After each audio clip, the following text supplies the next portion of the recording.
What is up, everyone? Welcome back to the farm. My name is Evil One, and we are cutting hay. Oh, picked up a little early on that one. We'll have to come back and get it.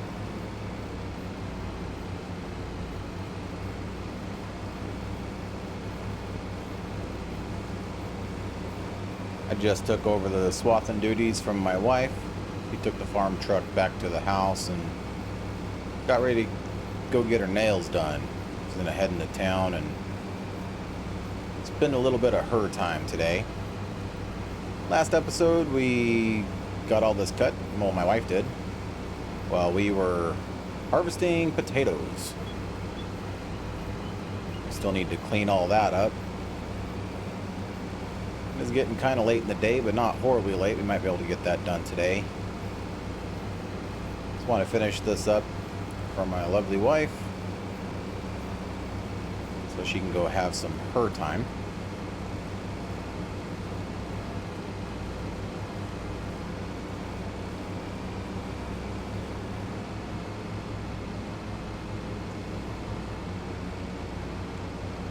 Last pass here on this field. We will be done. And my wife, she likes to cut hay. It's one of her favorite things. She likes driving the swather because it goes fast. And she likes raking as well. She's really good. She likes to really help out on the farm, which is pretty nice. I was kind of worried about that when we decided to move out to the farm, that she would just be kind of there and not really want to help. But she does. She loves to help. She grew up in a small town, not on a farm, but in a small town, so she's not afraid of hard work. Which makes things a lot nicer, I think. At least for our relationship. Alright, we'll swing around and get this last little bit. Ooh. We're gonna swing around a little too much here.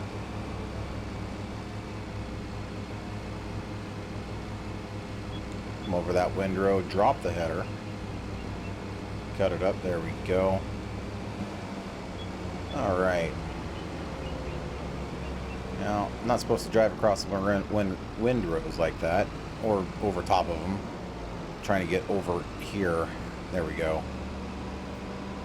I'd rather drive on this little area between the fields than out on the road, blocking traffic. Looks like she missed a little bit in the corner. It's not that big of a deal. It happens. She did a fantastic job. We'll get this cleaned up, put away, fueled up, and go from there. First things first here, we will get some fuel. Ooh.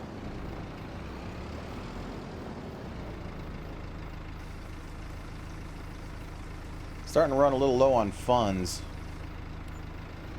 Cost $144 in fuel there.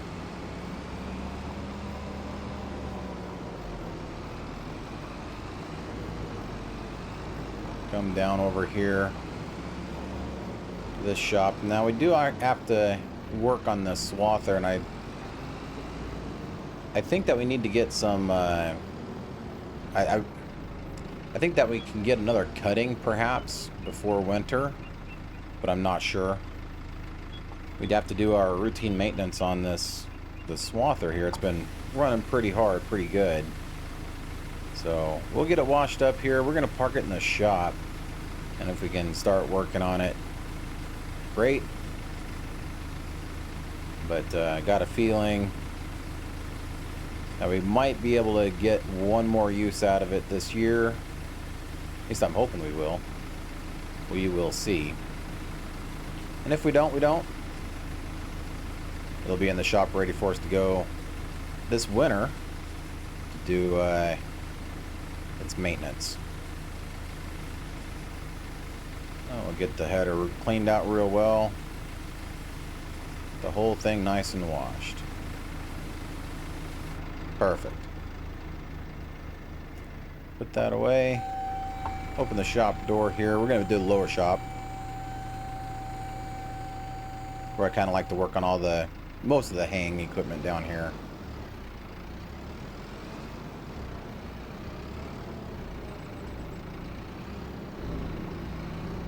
We'll pull it in, something like that.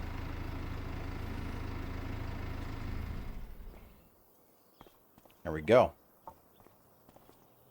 Alright, so we should be home alone. We left kind of a mess. We got the tractor and the digger here, the new tractor and the digger. If you missed it in the last couple episodes, we do have new sheep out here. I'm gonna go say hello. See how their food is doing too, perhaps. Where are they? Oh, there they are. They're jumping around. They're out here in the pasture. Loving life. We have 6 of them. Here's one. Hello. They're just little babies.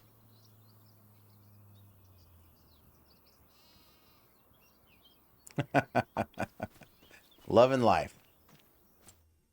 Let's take a look here at their conditions. Everything's pretty good. We got plenty of grass, hay, and they are healthy.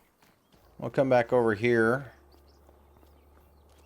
Walk through the weeds. Need to get a bigger, better mower or something. It's hard for me to keep up on all the mowing, especially when there's field work to be done. Here we have our potato truck and our conveyor system here that we were offloading into this cellar. And this is out of that one little field. This is it. Not much. Kind of disappointing. Will it tell us what it is?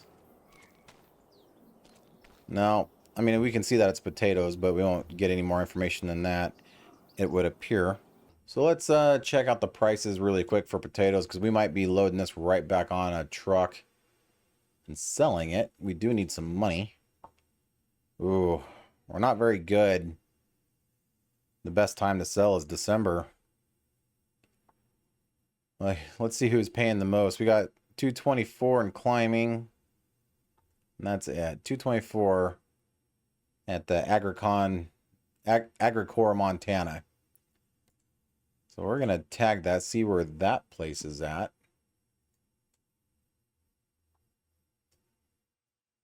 It's down here. Pretty far away, down in the next town. But it might be worth selling now and getting some extra money. We need to clean all this up, regardless. But we just basically flip it around. And instead of using this thing, we use this thing into the pile. Let me work on getting this cleaned up, and then we'll make the decision if we want to sell those right now. There it is right there. That's the tag spot. I'm going to get rid of that right now because that's going to drive me nuts. Let's see, untag place. There we go. All right. We'll start by getting the truck out of the way here. Put the cover on just to keep the crap out.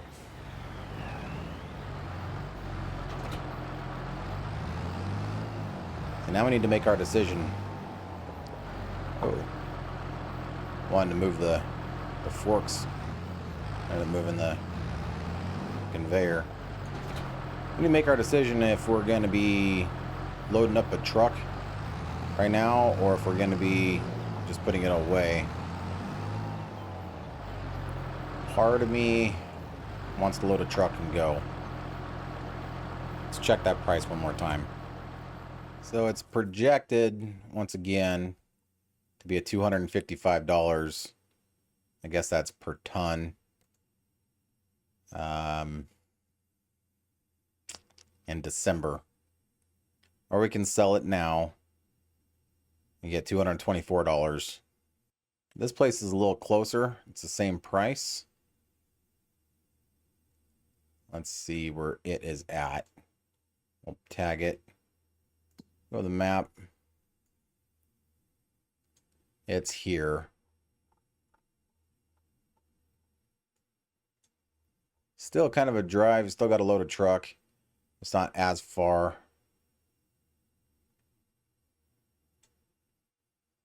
I don't know.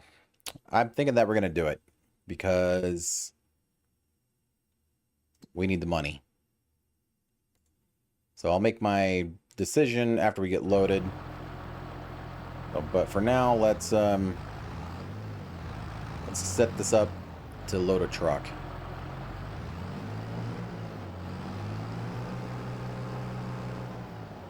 And even if we sell just one load, you know, it might be worth it, you know. We're gonna come out this way here. Ooh.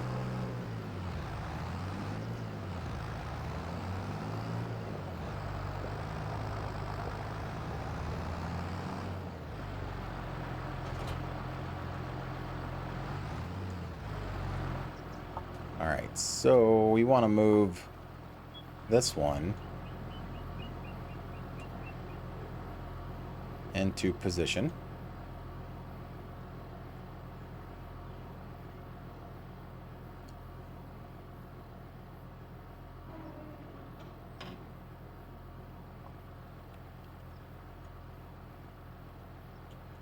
Oh, can we turn?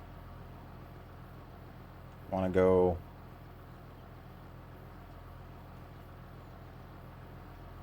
There we go. I couldn't turn because the thing was up on the... Apparently the wheel was up on the pile. I couldn't turn. All right, here we go.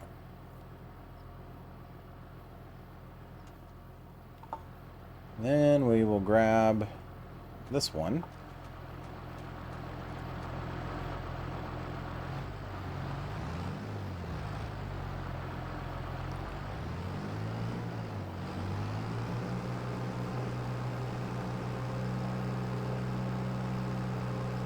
Hopefully we can even get there in time.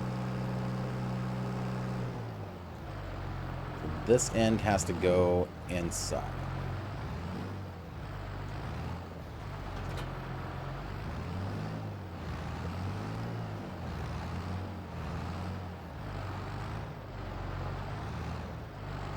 And perhaps we just load the truck today. We go first thing in the morning. We'll see how long this takes us to get set up. I'm gonna get this close and we'll have to muscle it in by hand here. I'll drive over the potatoes. Alright, we're gonna muscle this in.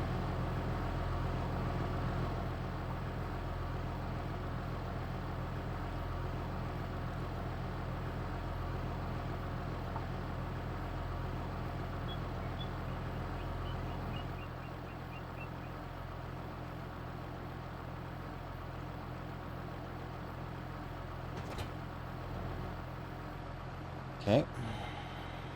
Whoa.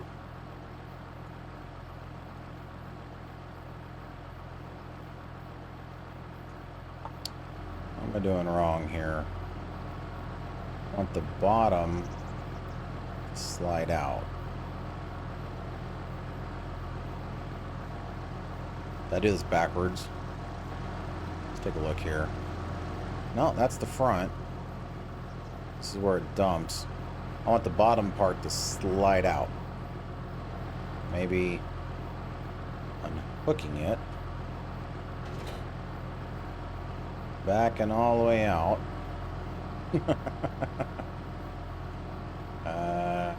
Slide. There we go.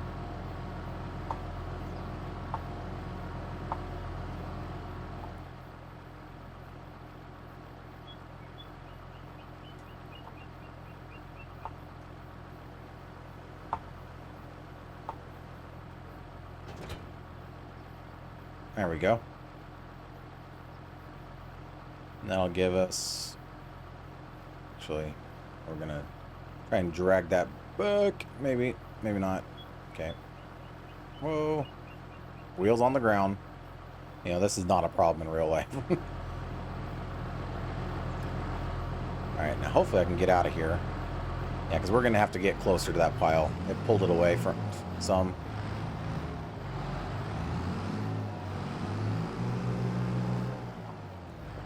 And the stacker doesn't need to be right there. It can be inside there a little bit. Let's turn this off. All right.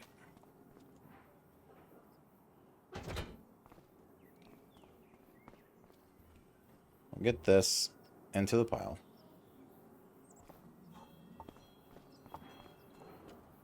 This doesn't need to be as long. Now we'll get the stacker.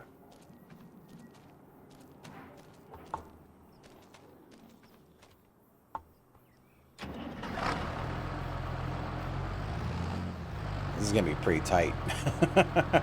Because you load these trucks from the very back. And when you do that, you kind of like have the conveyor belt like reached up from the back of the truck. You don't just dump it over the side because you bruise the potatoes. You don't drop them very high. So, but I don't think we're going to be able to get the truck, trailer, and the stacker in this little short area here. And we usually have a fairly large area to do this in, maneuver everything around, put the generator in.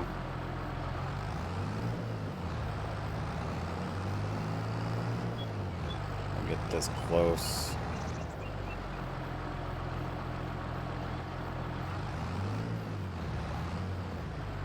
Watch the front end loader. We can drive it the rest of the way. Alright, we'll just park this in here for now. Oh. Alright.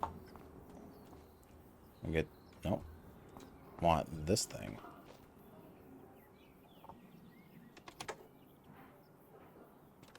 I did start the engine.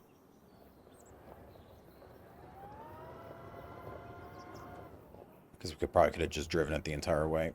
Everything's backwards too. That's the other issue is we're driving in reverse, so there's not really a front or a back to this thing. All right, get it right under there. And contact. We'll raise it up. I'm not sure how high. Probably a little higher than that. Okay, well that's it. That's as far as we got. All right, so that might be in the way, and I can get it out. We'll get that moved. I said in the last episode, this was my grandfather's deal.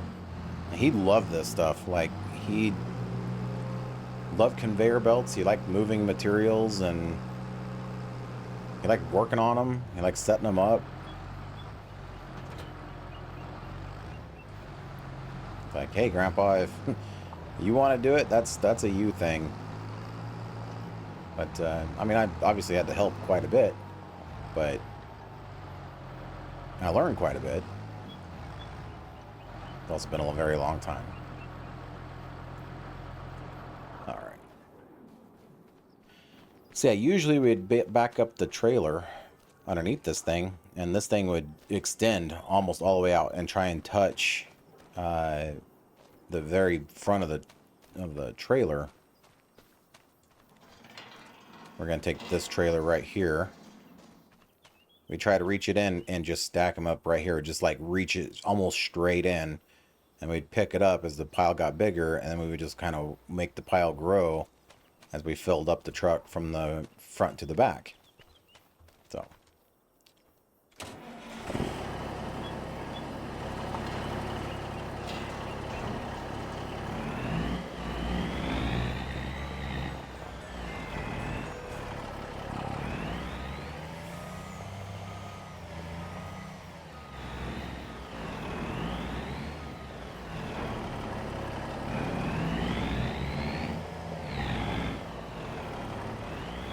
Pull it on out here.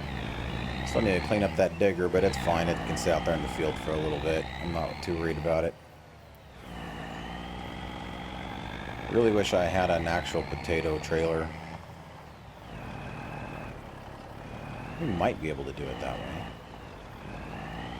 I don't think I can open the back, though.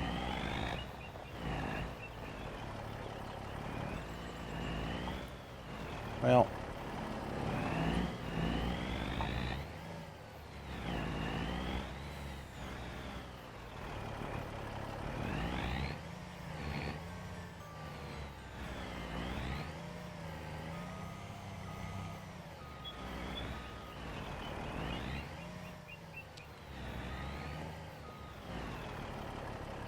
want to hit it. That'd be a big, big no-no. All right. We could do it, but I'm not going to. Let's, we'll just dump it in over the side. We'll try to keep the speeds down and stuff to prevent bruising.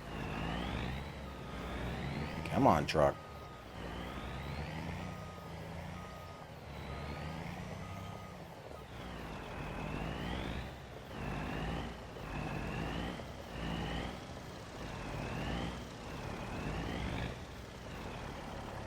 There we go, right there.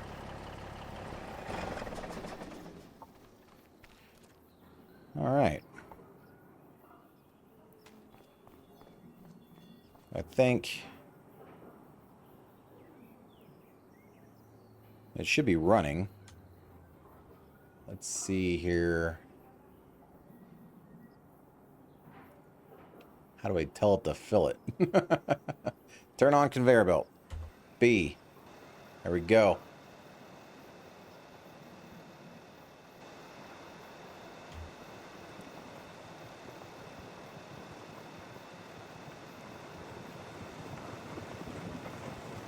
Good. And this time they're not falling through the trailer and landing on a big pile below it.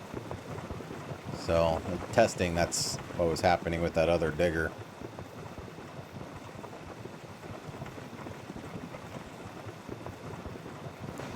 So in real life, somebody would be driving this, like literally, there's like a little seat right here. And you would drive it, a little itty-bitty engine on it. And, or electric motor on it. And you'd drive it into the pile. And it would just kind of scoop it, and the pile would fall down onto the belt. And it works really well. And you just could steer it and just keep driving, and it would, because it's linked to this, and this is all loose, this stayed in place, but this top one would follow, and you just keep working it until you ran out of belt. And yeah, it works well. Keep an eye on how full we're getting here. Looks like we got plenty of space. Might be able to take this entire crop in one truck. How wild would that be? It was a bad year for potatoes for us this year. This root cellar should be, you know, up to about right here, almost touching those lights. Piled in straight across from that back wall up to about right here.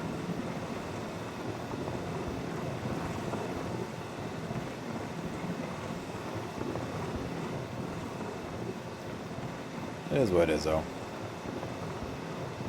We get loaded up here. See what time it is.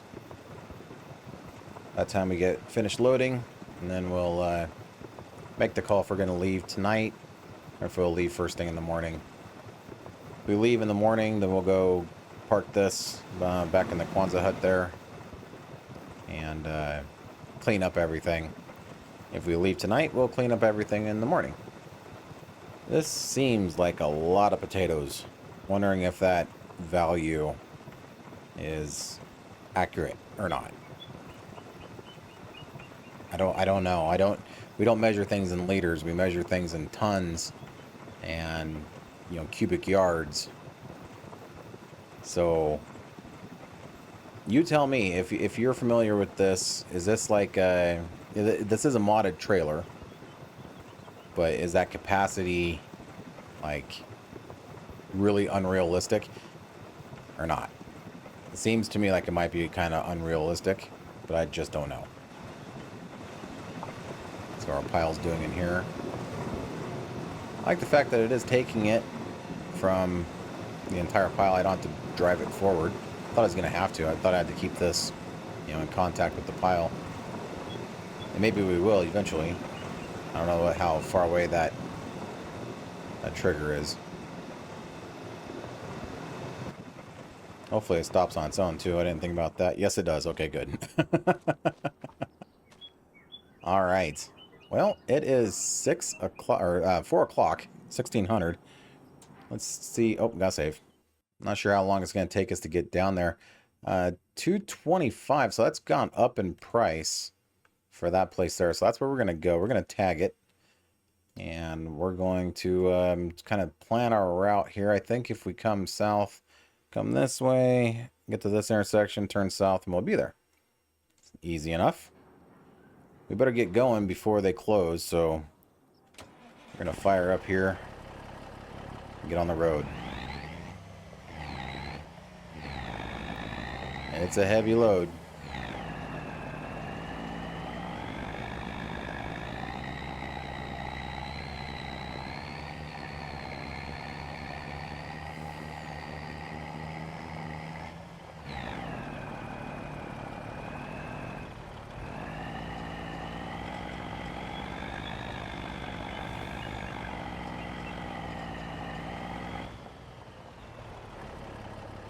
We're about to get paid, which is great. Been looking forward to this for several months now. If we can get it there. This is real heavy.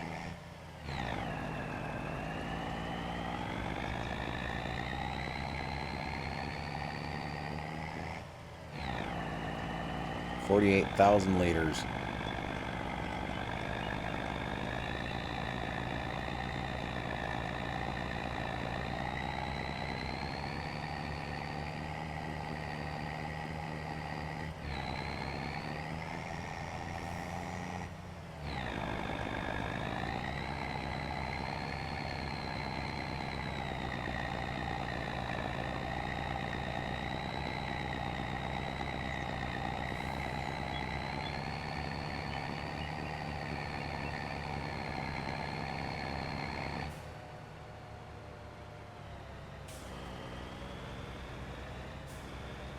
I think we're going to be turning right here.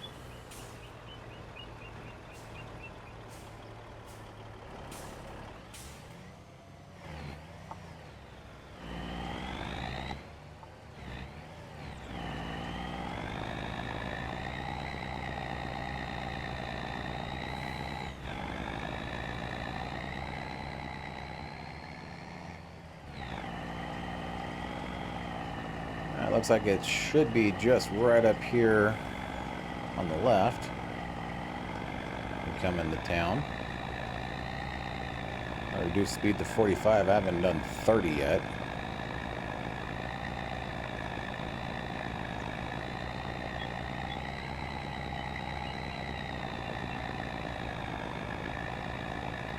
We got the barge down there.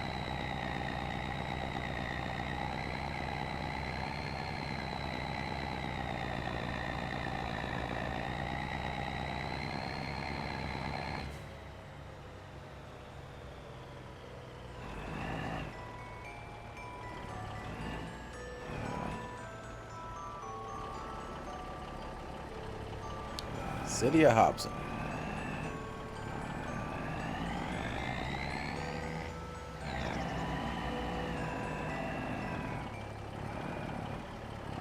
Drive across the scale here.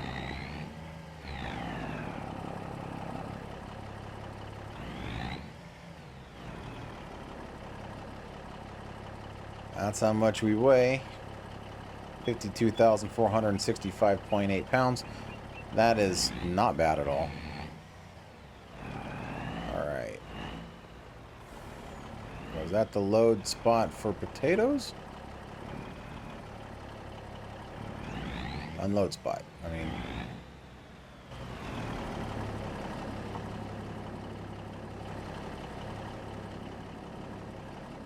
Let's pull up the map here. Yeah. Maybe it's just this grate right here. And they store it in a Quonset hut somehow and got dumped into the underground grate.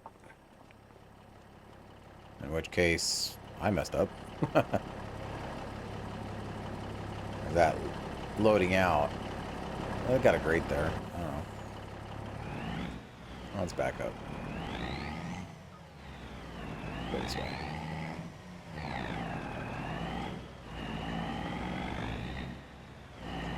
Made it here just before closing. Oh, there we go. Yeah, so we're just gonna dump it in the ground. And we are getting paid.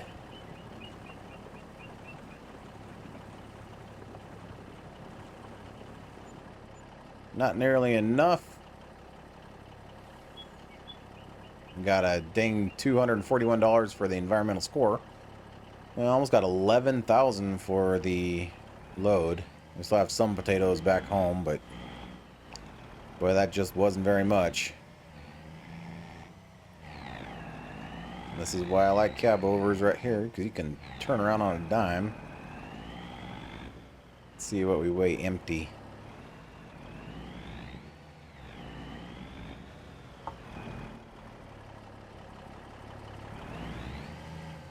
Nope. 16,461.8 pounds. Oh, it says right up there. Look at that. Right on. All right. We'll head on home and call it a day. All right, here we are. Back at home. Took us a fraction of the time to get home. And did to take that heavy load of potatoes there.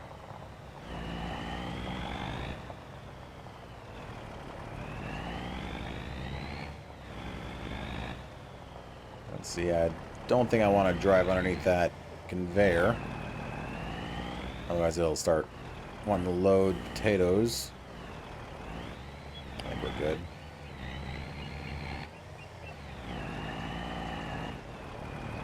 Park it in here.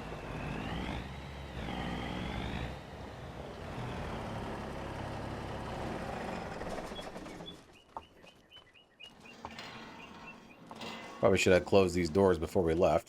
I'm going to go check out the wife's new nails and eat a little dinner, hopefully. In the morning, I'll get everything cleaned up. Start raking some hay. So with that, we will see you in the morning.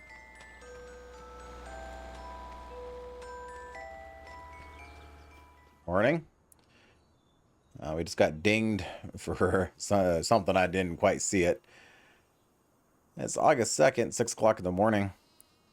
I think we have to start raking. I'm looking at the sky, you know, and one thing I kind of forgot was the weather. And as a farmer, boy, I tell you, you cannot take your eyes off that weather. So let's come in here. All right, it's just cloudy, but tomorrow we got rain. So that means that we have to get this hay up today. So fortunately, the wife is in there finishing up breakfast. She asked that I get the little tractor with the rake, and she's going to actually rake that for us once again while we clean up the rest of our potato operation. She's questioning the reason why we're growing potatoes, and I told her it's not really for the money for the potatoes, it's for the health of the field.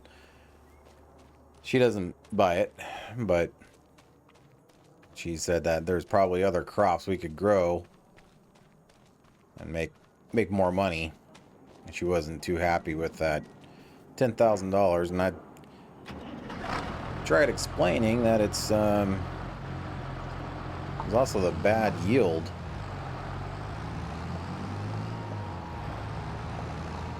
Oh, we didn't want to do that.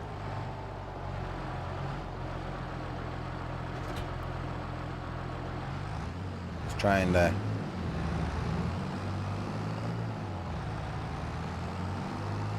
get that out of the way so I can get to the rake here.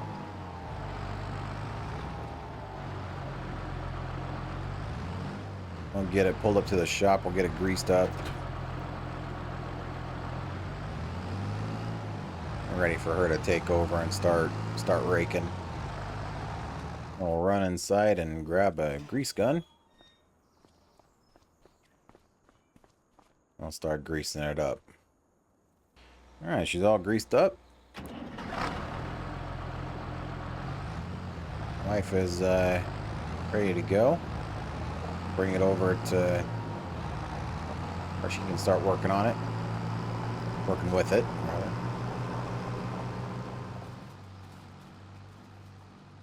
I thought she was going to start on the center part first. I think she's going around doing the headlands. That's alright. We'll figure it out. We did it last time too. Alright. We're going to go over here and clean up these conveyor belts. Get them shut down, put away. And then we're going to jump on the baler pretty quick. Well, I got to put this one away in there too.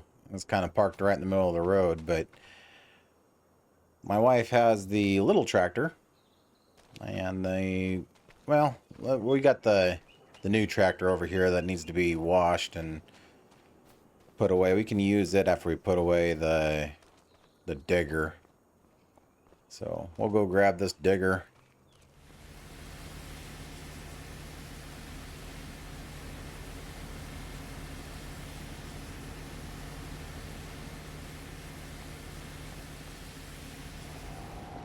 Trying to back it in. I think we're going to drive it forward in here. This really isn't... There's no real good spot to park this thing. Alright, we'll get this guy put in the cellar here.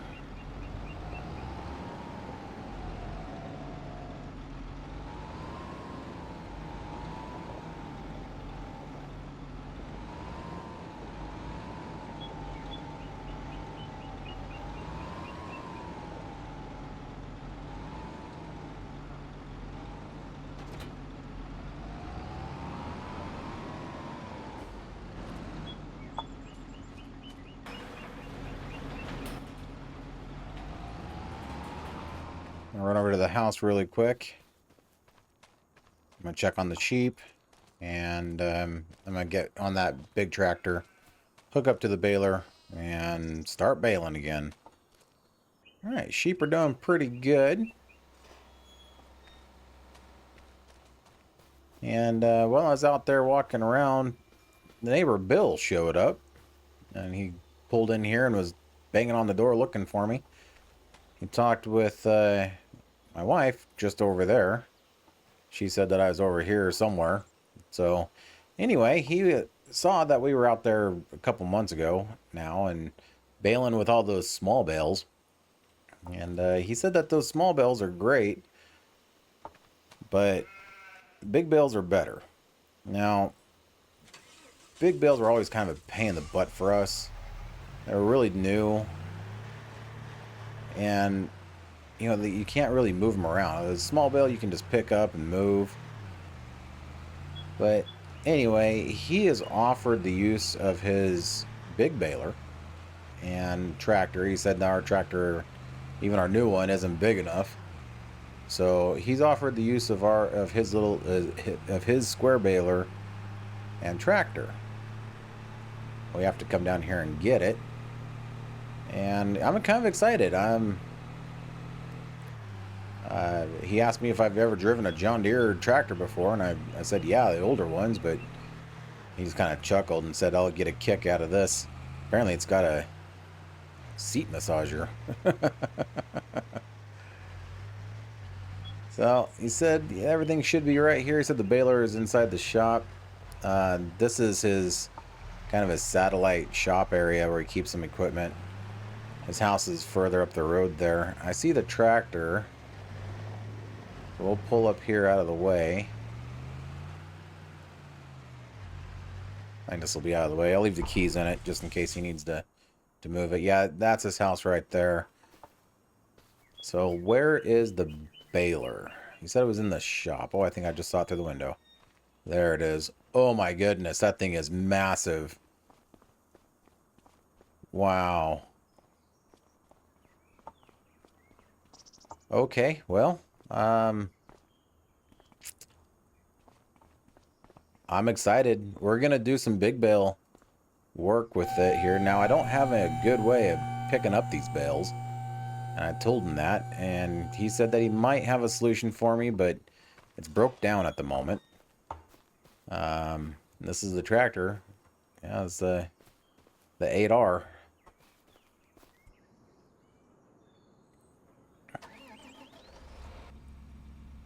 Ooh.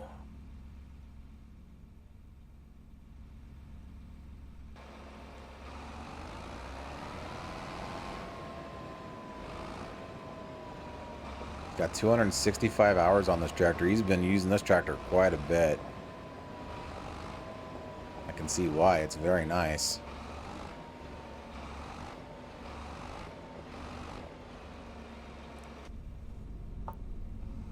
We'll get hooked up to this baler here.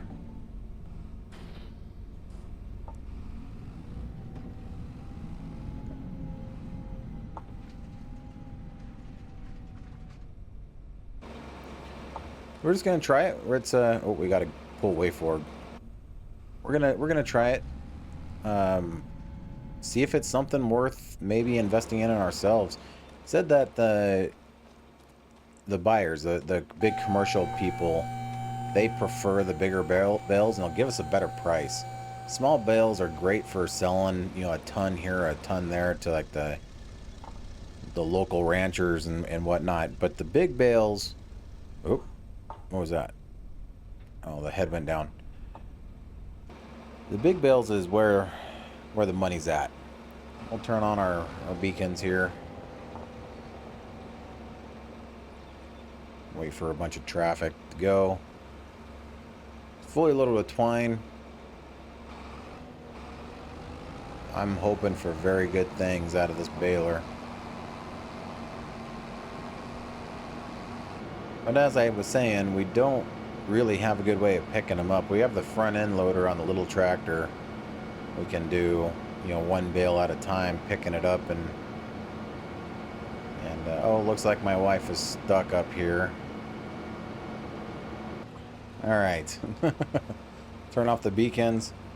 I'm gonna unfold the baler.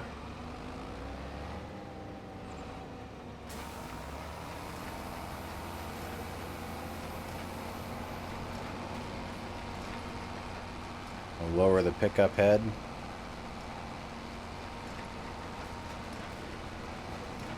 Start going. Wow, we are cruising too. Oh, this is super nice. Pickup head is wide enough for the windrow.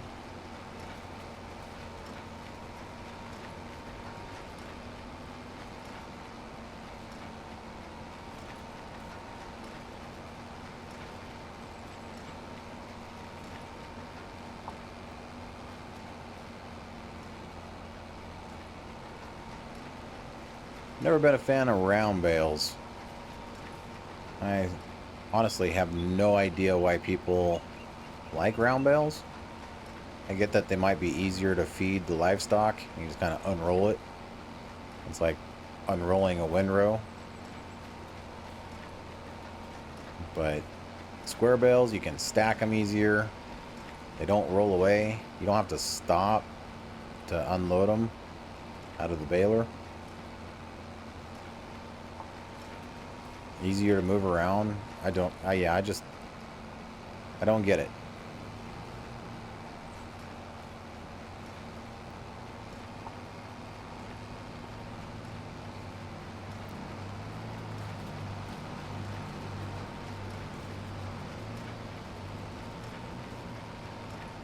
Well, shoot, this setup here, it won't take us any time at all to get this baled.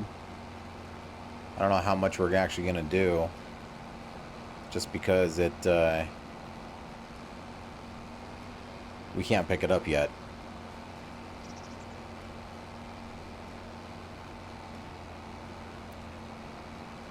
We'll go for a little while, make a couple of bales, just try and trial it out, you know.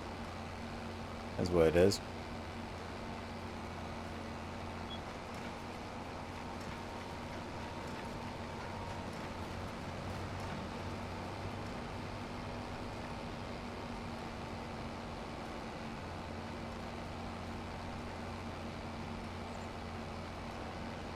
I just spoke with neighbor Bill down there on the corner.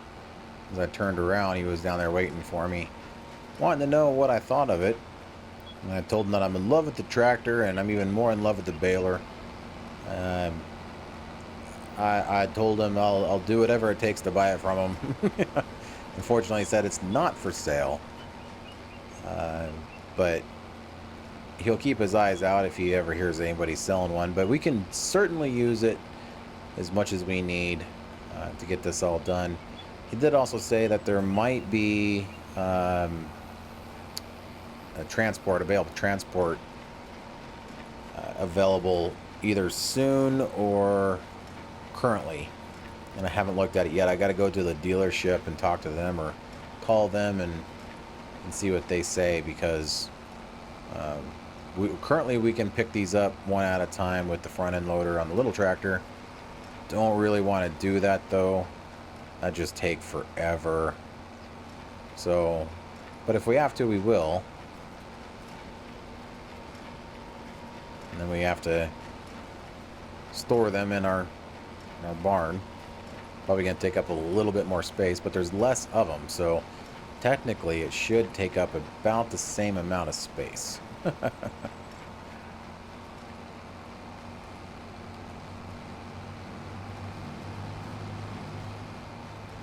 There's the wife. She's doing great work. She stopped with me up there to chat and looked over the tractor, oohing and on it. I offered it to her, but she said no, she's afraid of breaking something. So, yeah, we're just going to use this tractor and baler as long as we can. Obviously, I'll fill it full of twine and put some fuel in it. Wash it really well. Give it back to him. Give it back to him in a better condition than how we found it. And he keeps his stuff pretty nice, so it might be kind of hard to give it back to him in a better condition than how we found it, but it's kind of the rule. You borrow something, you treat it very nice.